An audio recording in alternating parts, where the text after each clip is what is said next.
Canarias 7, seriamente comprometida en divulgar la realidad física y natural del archipiélago, se complace en ofrecer a su público una nueva serie audiovisual dedicada a los parques de Canarias.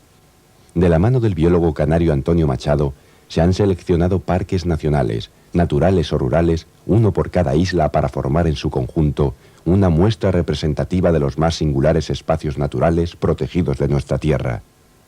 A finales del siglo XX, la naturaleza hay que protegerla del hombre, pero se protege para el hombre. Solo un conocimiento más profundo de los valores que encierran las áreas naturales permitirá comprender el alcance real de esta especial filosofía.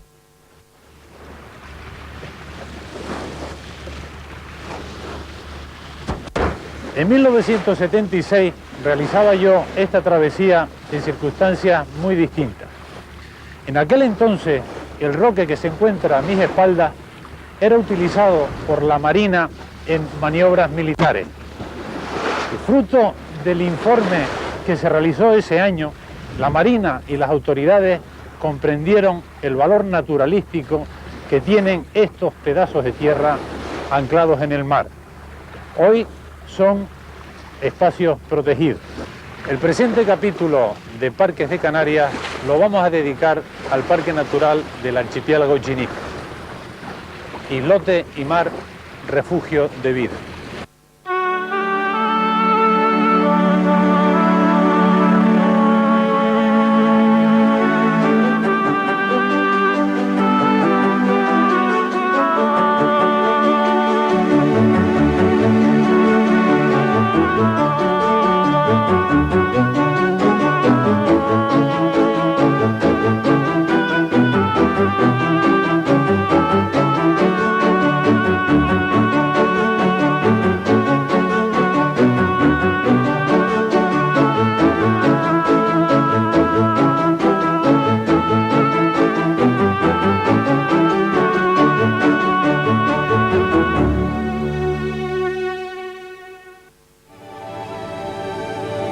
En un extremo de Canarias, al norte de la isla de Lanzarote, se extiende el llamado archipiélago Chinijo.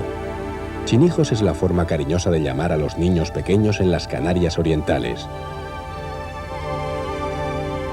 Estos islotes, en número de 5, son producto de erupciones volcánicas antiguas e independientes, pero que parten todas del mismo zócalo geológico de la isla de Lanzarote.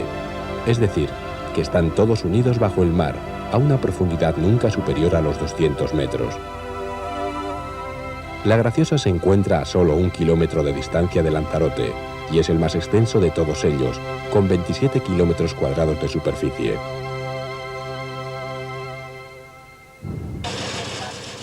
La Graciosa fue poblada hace poco más de un siglo, en 1876, cuando se intentó instalar en Caleta del Sebo una factoría de pescado.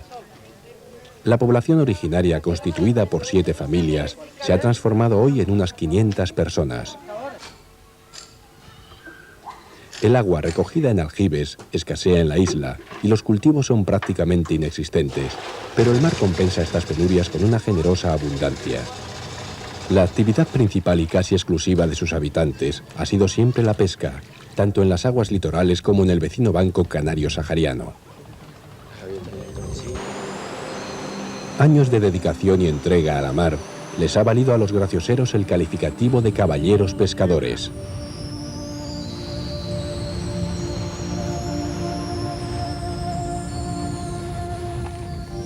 Hasta hace un par de décadas, las mujeres de la Graciosa iban a Lanzarote a vender pescado y comprar verduras, y luego, tras una penosa caminata, tenían que hacer señales desde las playas para que sus maridos vinieran a recogerlas.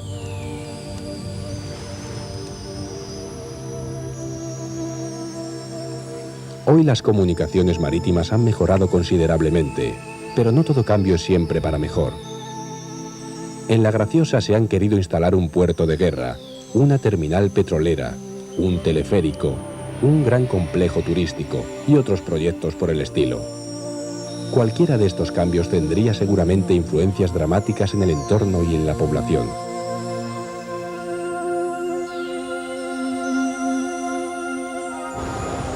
La isla viene recibiendo cada vez más visitantes procedentes de Lanzarote y una cierta actividad turística ha comenzado a implantarse. Pedro Barba, por ejemplo, era antes un poblado usado solo en tiempo vacacional. Ahora es un incipiente destino turístico que aún conserva su excepcional calidad.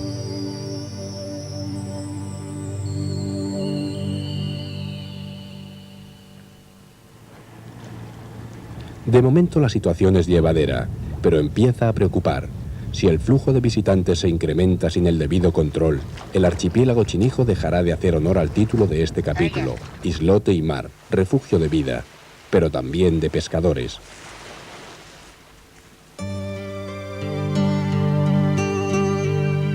Las incertidumbres sobre el destino de estos islotes se despejaron en 1987 y reafirmaron en 1995 con su declaración como parque natural. Se trata de un parque realmente peculiar, pues si el hombre está ligado al mar, también lo están muchas de las especies singulares que en él habitan. Por ello es el primer parque marítimo terrestre que se establece en Canarias.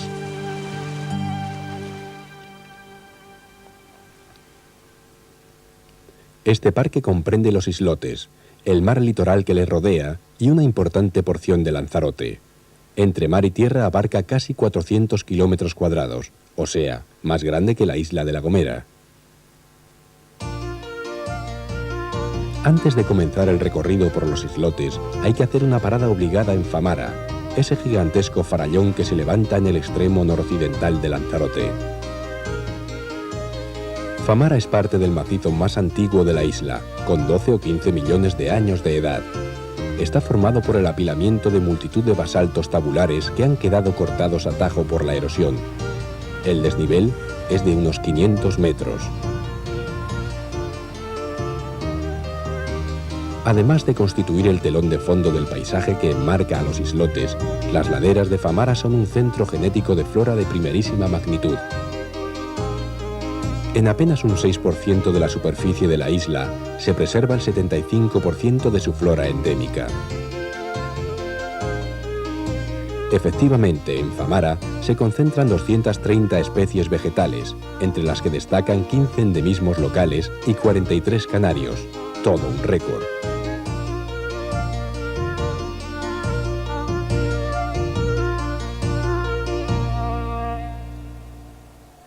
Los endemismos más interesantes crecen en los andenes donde han escapado al diente de las cabras y de los burros, de los que todavía quedan algunos ejemplares cimarrones deambulando por Famara.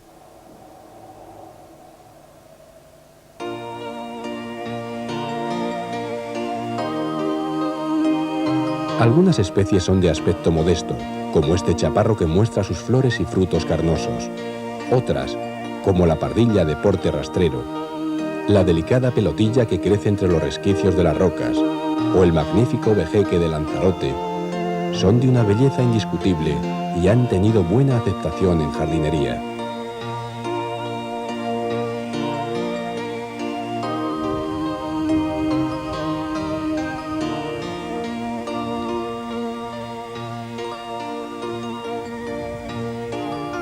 En las faldas de Famara, al pie del farallón, cambia la cubierta vegetal.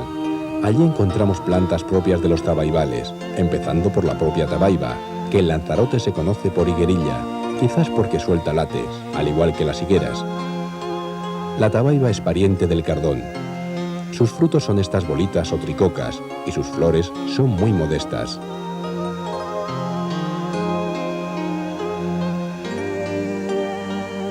Más llamativas son las flores de la lavándula, que crece aquí con profusión a pesar de ser un pasto excelente.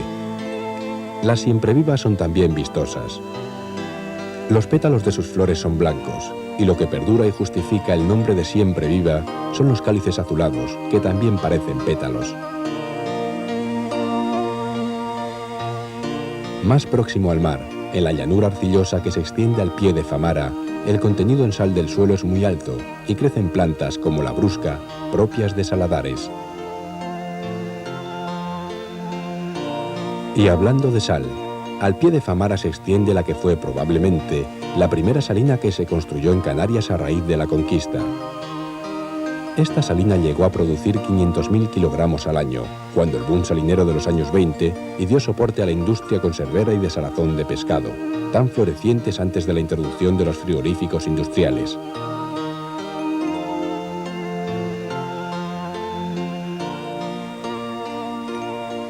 La salina del río, que así se llama, está abandonada en la actualidad y solo se aprovecha marginalmente. Siempre compensa echar un vistazo a estas invenciones del hombre, que dejan hacer a los procesos naturales con resultados no exentos de belleza. El color rosado del agua se debe a la bacteriorrubina, pigmento rojo que contienen determinadas bacterias especializadas en vivir en esta sopa de salmuera.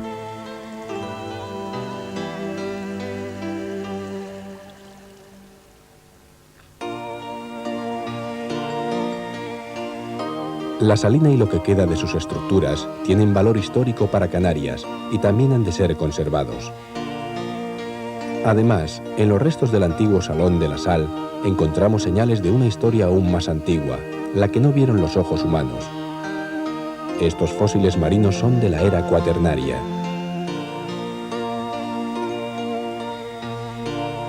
Las salinas son también lugares de interés para las aves limícolas, y esta no nos defrauda. El chorlito patinegro está alarmado por nuestra presencia, pues hace poco que sus huevos han eclosionado.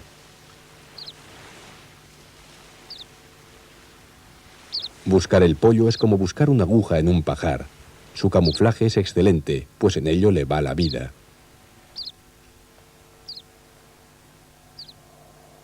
En los cantiles de Famara y bajo la influencia de la maresía, crecen las horchillas, unos líquenes de los que se extrae un colorante que tiñe la seda y la lana de púrpura o violeta, el color de reyes y obispos. El aprovechamiento de la horchilla fue un buen negocio hasta el siglo XIX, en el que se inventaron los colorantes químicos.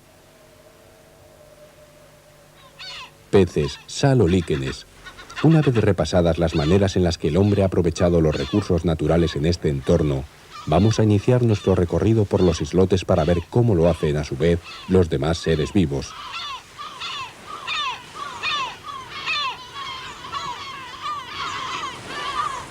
Comenzamos por el Roque del Este, la ruina desbaratada de un cono volcánico que se encuentra totalmente aislado, a 11 kilómetros de la costa de Lanzarote. El Roque, con sus 84 metros de altura, es un excelente oteadero para el halcón de Eleonor, o aleta, como se le conoce localmente. Esta rapaz es normalmente insectívora, pero en época de cría preda sobre los pájaros que hacen su ruta migratoria pasando por estos islotes. Las aletas llegan en mayo, procedentes de África y Madagascar, y crían aquí hasta octubre. En el parque se han censado unas 60 parejas.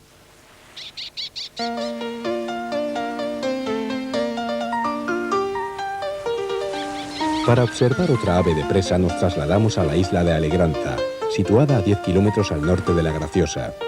Allí viven 3 parejas de guinchos, una majestuosa ave de 1,5 metros de envergadura, especializada en la captura de peces. Por eso se la conoce también como águila pescadora.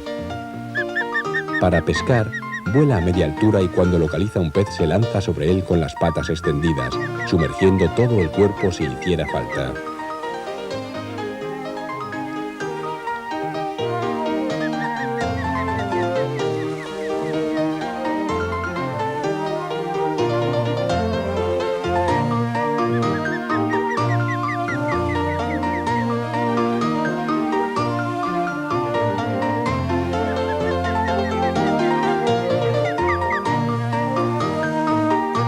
Los guinchos hacen sus nidos en lugares inaccesibles de los acantilados y allí sacan adelante de 2 a 3 pollos, dependiendo de la abundancia de alimentos de cada año.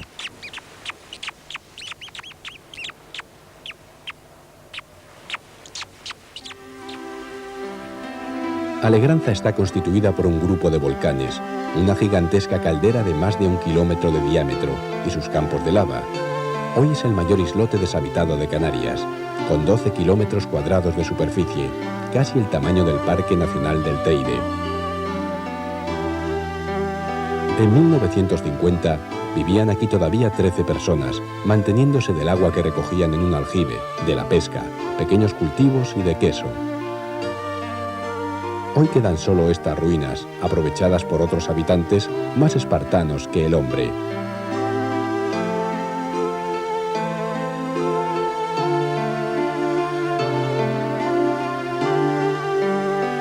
Las cabras fueron eliminadas por el daño que causaban a la vegetación, que en esta isla es de tipo subdesértico, con muchas aulagas y espinos. Abundan también las plantas rastreras, como el cosco, cuyas semillas se empleaban para hacer gofio en tiempos de hambruna.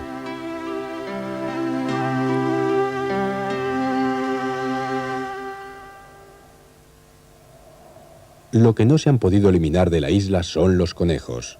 Estos roedores fueron introducidos en todas las Canarias a raíz misma de la conquista y sirvieron de alimento a los primeros colonos, llegándose al extremo de que a los lanzaroteños se les conoce por el gentilicio de conejeros. Si bien los conejos castigan la vegetación, ellos sirven, a su vez, de alimento a las grandes aves carroñeras, cuyas poblaciones han mermado en toda Canarias, en consonancia con la progresiva desaparición de ganado en libertad.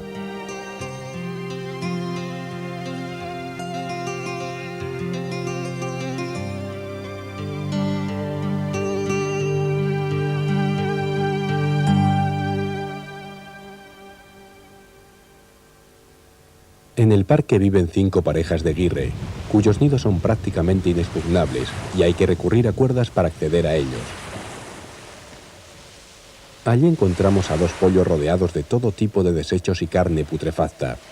Lo que no mata engorda, y estos pollos llegarán a pesar más de 2 kilos cuando sean adultos. Además de carroña, su dieta se compone de insectos, caracoles y lagartos.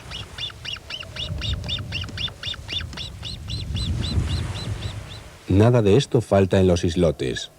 Este caracol variegado es abundante, lo mismo que los lagartos que habitan entre las piedras y vegetación.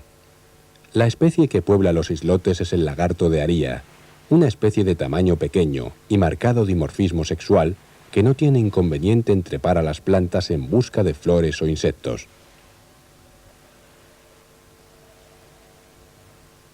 Los restos de la vegetación se convierten en detritus que es aprovechado por los insectos.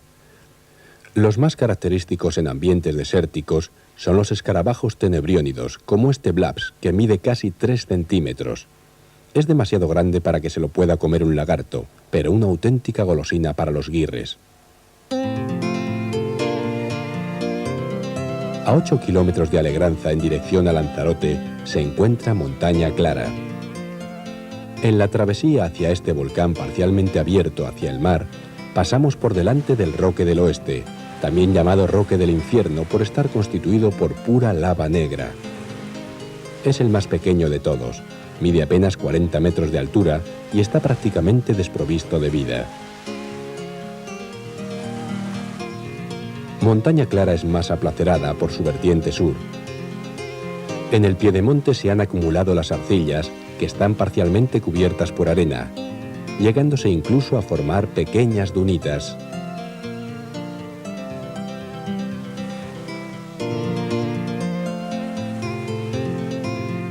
El suelo está recubierto por restos de caracoles, testigos de climas más húmedos en el pasado.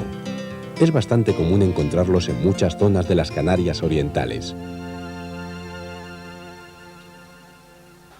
Aquí la erosión ha dejado al descubierto restos de aves marinas que probablemente fueron sorprendidas por una avalancha de fango o quizá su madriguera se derrumbó en algún momento en el pasado.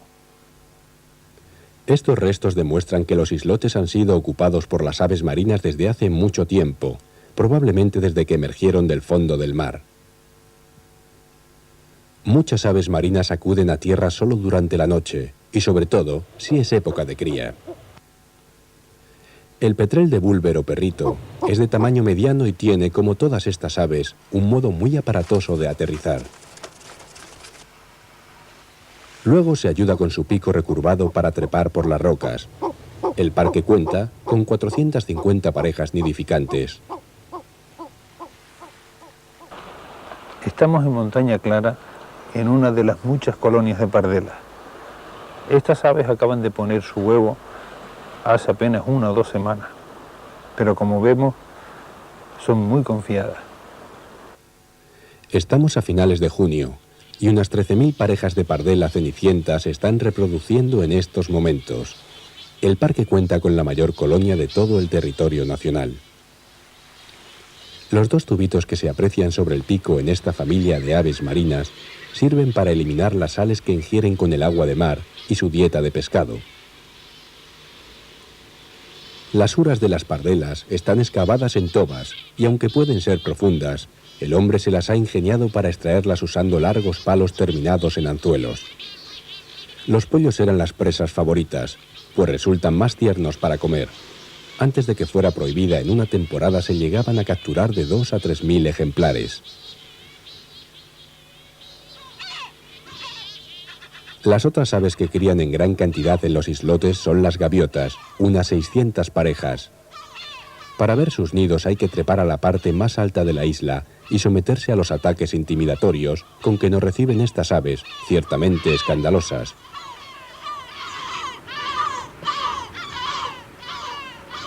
No se les puede reprochar.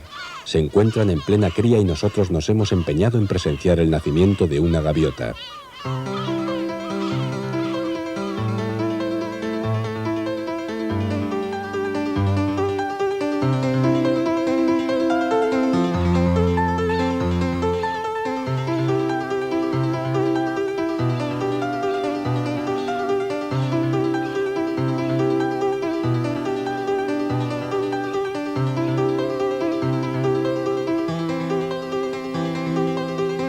El hermano, nacido con unos días de antelación, se devuelve al nido y todo queda en un susto pasajero. La vida en la colonia vuelve a su curso normal.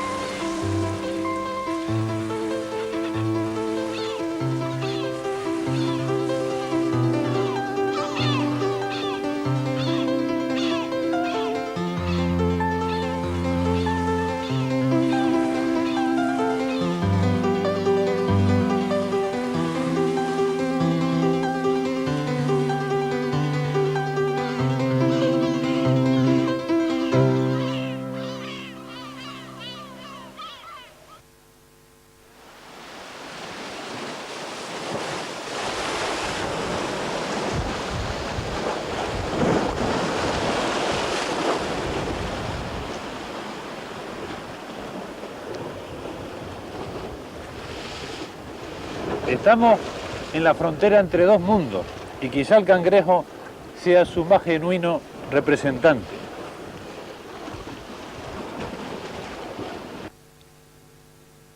Uno de los hábitats mejor representados en este parque es el intermareal, ese territorio ambiguo que es medio tierra y medio mar.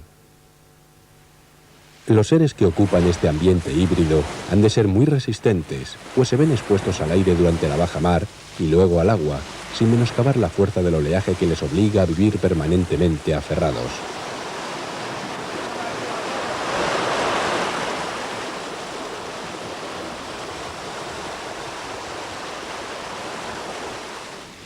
Este cangrejo colorado parece realmente despistado. No se alarmen, se trataba de un cadáver. A esta especie le da tanto morirse bajo el agua como a pleno sol sobre las rocas.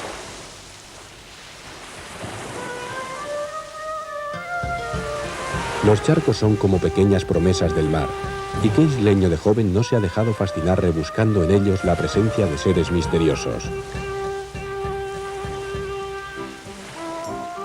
De Montaña Clara pasamos a La Graciosa, situada a menos de 2 kilómetros de distancia. La Graciosa es muy conocida por sus playas y también por sus fondos marinos.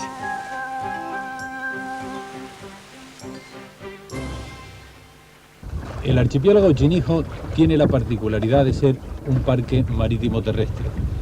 Ya hemos visto lo que hay en superficie y ahora quiero que me acompañen a conocer la cara oculta, bajo el mar, donde realmente se encuentra la diversidad de este parque.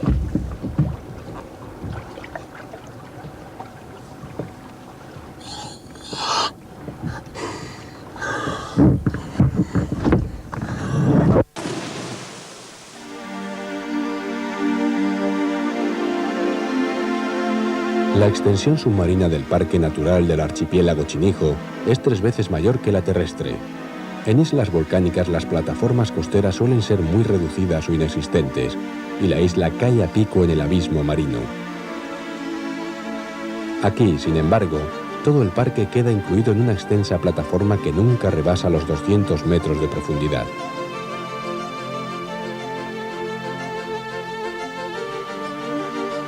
En el canal entre La Graciosa y Lanzarote, por ejemplo, los fondos rondan los 10 o 20 metros.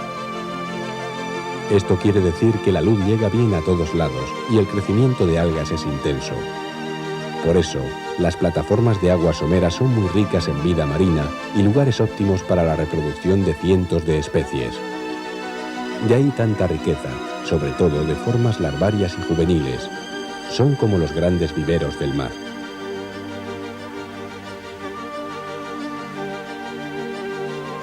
Es imposible repasar la diversidad de formas marinas que habitan estas aguas. Sí decir que especies como el budión rey y el abade capitán, que son escasas en otras partes, aquí son bastante comunes. Incluso las tortugas, que llegan a las islas arrastradas por la corriente del Golfo, recalan por estas aguas donde no les falta alimento. Peces, algas, erizos, moluscos, langostas, todo un desfile biológico.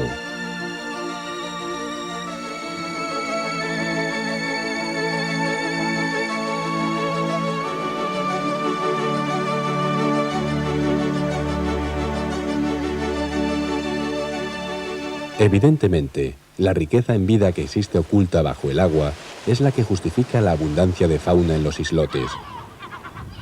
Las 7 especies de aves marinas, cuyas colonias son de las más importantes del archipiélago, son explotadores directos de estos recursos.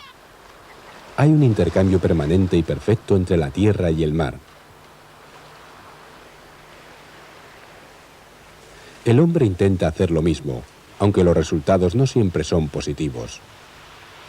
La sobrepesca o el empleo de artes inapropiadas constituyen una permanente amenaza para la riqueza del mar. Estos y otros peligros potenciales no son baldíos. El archipiélago Chinijo cuenta con el triste récord de haber perdido ya alguna de sus especies.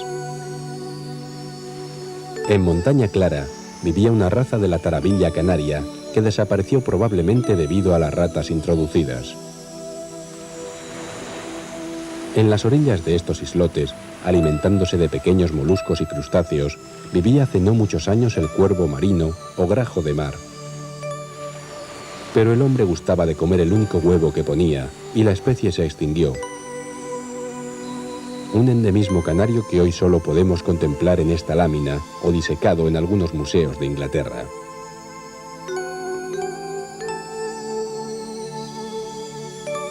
Famara y el archipiélago Chinijo han sido declarados zona especial de protección para las aves por la Unión Europea, reserva de pesca por el Ministerio de Agricultura y Pesca y Parque Natural por el Parlamento de Canarias. Esperemos que todos estos esfuerzos sirvan para que ninguna otra especie siga el triste destino del grajo de mar.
Desde hace miles de años, las aves marinas que viven en este archipiélago explotan el mar de una manera ecológicamente equilibrada.